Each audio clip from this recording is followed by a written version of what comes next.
Bulletin की शुरुआत करते हैं बड़े खबर के साथ। और बड़े खबर एआईएमआईएम के बयान से सामने आ रही है। एआईएमआईएम के सदर असदुद्दीन ओवैसी का बड़ा बयान सामने आया है।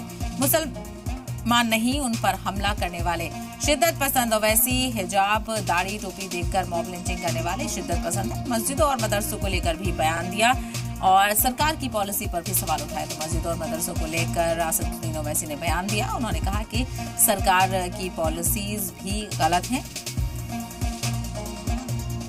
तो बता चलें आपको, एआईएमआईएम के सदर असदुद्दीन ओवैसी का बड़ा बयान सामने आया है, जिसमें उन्होंने सरकार की पॉलिसी पर भी सवाल उठाए हैं और कई और चीजों का जिक्र किया है। तो मुसलमान नहीं, उन पर हमला करने वाले शिद्दत पसंद। ओवैसी ने कहा, हिजाब दाढ़ी टोपी देखकर मॉब लिंचिंग करने वाले शिद्दत पसंद हैं। तो मुसलमान नहीं है, उन पर हमला करने वाले शिद्दत पसंद। हिजाब दाढ़ी टोपी देकर मॉब लिंचिंग करने वाले शिद्दत पसंद है। मस्जिद और मदरसों को लेकर भी असदुद्दीन ओवैसी ने निशाना साधा।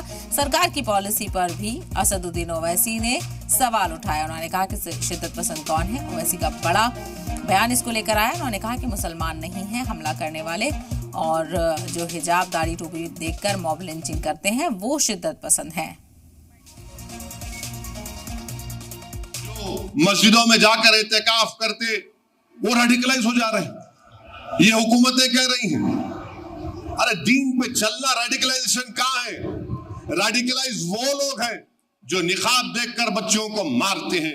रेडिकलाइज वो लोग हैं जो ट्रेन में दाढ़ी देखकर उनको पीटते हैं, मारते हैं।